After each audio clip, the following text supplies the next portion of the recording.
8 dekade telah berlalu sejak dentuman bom dan derap sepatu pasukan membelah benua dalam Perang Dunia II. Namun bayang-bayang konflik global itu belum sepenuhnya sirna. Dalam dunia yang terus bergejolak oleh krisis geopolitik, perebutan kekuasaan, dan perkembangan senjata pemusnah massal, banyak yang bertanya-tanya, apakah dunia sedang mengulang sejarah menuju Perang Dunia III? Jejak-jejak masa lalu tampak mencolok dalam dinamika politik masa kini. Seakan sejarah Perang Dunia II bukan hanya catatan, melainkan peringatan. Perang Dunia II yang berlangsung dari tahun 1939 hingga 1945 menjadi konflik militer terbesar dalam sejarah. Jutaan nyawa melayang, kota-kota berubah menjadi puing, dan sejarah dunia tertulis ulang. Perang Dunia II bukan sekedar perang antar negara, tapi cermin kelam dari sisi tergelap umat manusia. Semua itu bermula ketika Jerman melakukan invasi ke Danzig, Polandia pada 1 September 1939. Akibat peristiwa penyerangan ini, Inggris dan Prancis memutuskan untuk menyatakan perang kepada Jerman. Kemudian Italia juga ikut dalam perang untuk membantu Jerman. Ketika perang sedang berkecamuk di Eropa, di Samudra Pasifik terjadi ketegangan antara Amerika Serikat dengan Jepang. Amerika yang biasanya berdagang minyak bumi dengan Jepang, kemudian melakukan embargo ke Jepang, dan menyebabkan Jepang kesulitan mendapatkan minyak bumi. Hingga kemudian pada 7 Desember 1941, Jepang menyerang pangkalan laut Amerika Serikat di Pasifik, atau tepatnya di Pelabuhan Pearl Harbor, Hawaii. Penyerangan ini yang kemudian menjadi alasan Amerika Serikat untuk ikut dalam Perang Dunia II di bagian Samudra Pasifik dan Atlantik.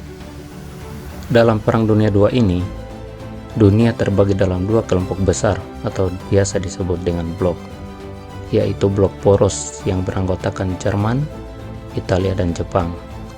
Sedangkan blok sekutu, negara utamanya adalah Inggris, Prancis, Amerika Serikat, Belanda, Uni Soviet, dan Cina.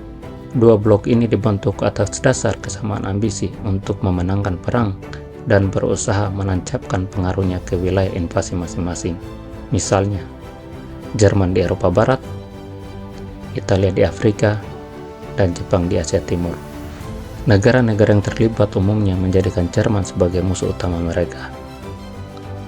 Sejak 1943, pasukan Jerman mulai terdesak. Hal ini bermula sejak kekalahan Jerman pada pertempuran Stalingrad dalam operasi Barbarossa. Sekedar diketahui, pertempuran Stalingrad yang terjadi pada 17 Juli 1942 hingga 2 Februari 1943 adalah pertempuran terbesar dalam sejarah Perang Dunia II, di mana pasukan Nazi Jerman dan sekutunya melawan pasukan Uni Soviet untuk menguasai Stalingrad, sekarang bernama Volgograd, di Rusia bagian selatan. Saat itu, Joseph Stalin, pemimpin Uni Soviet pada Perang Dunia II, mengerahkan seluruh tenaga untuk kembali merebut daerah yang dikuasai oleh Jerman. Akibatnya, pasukan Jerman terhalang oleh musim dingin dan tertekan pasukan Soviet, hingga akhirnya terjebak di sana. Kekalahan Jerman di Stalingrad merupakan titik balik dari jalannya perang. Hal ini menjadi momentum pasukan sekutu untuk menyerang Jerman dari arah barat. Di sisi lain, Uni Soviet menyerang Jerman dari sebelah timur. Jerman praktis terhimpit oleh dua pasukan besar dari barat dan timur. Setelah kekalahan Jerman, para pemimpin blok sekutu yang terdiri dari Harry S. Truman, Amerika Serikat, Churchill, Inggris, dan Joseph Stalin, Uni Soviet, bertemu di Potsdam, Jerman untuk membicarakan perjanjian perdamaian yang akan mengakhiri perang. Di samping itu, Amerika Serikat juga sudah berhasil membuat bom atom dan kemudian meledakkan dua kota di Jepang, yaitu Hiroshima dan Nagasaki. Selain serangan bom atom dari Amerika, Jepang juga kemudian terdesak oleh pasukan Soviet yang sudah menguasai Manchuria di utara Jepang.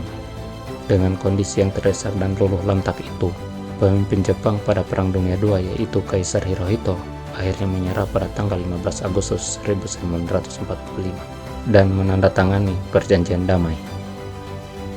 Dengan demikian, blok sekutu menjadi pemenang Perang Dunia II. Lantas bagaimana dampak Perang Dunia II terhadap Indonesia? Setelah Perang Dunia II berakhir, banyak negara-negara baru yang merdeka dan lepas dari kolonialisme Eropa. Negara seperti India, Malaya, dan Vietnam adalah contoh negara-negara yang merdeka setelah perang berakhir. Tak terkecuali Indonesia yang kala itu menjadi daerah kekuasaan Jepang. Bahkan Indonesia termasuk negara paling awal yang merdeka setelah Perang Dunia II berakhir. Persis 17 Agustus 1945, Indonesia secara resmi memproklamirkan kemerdekaan. Meski Perang Dunia II telah berakhir, namun kini dunia kembali bergetar oleh konflik-konflik baru, ketegangan antar negara, perlombaan senjata nuklir, dan propaganda terus saja terjadi. Semoga konflik-konflik ini tidak membawa kita semakin dekat pada ancaman Perang Dunia Ketiga.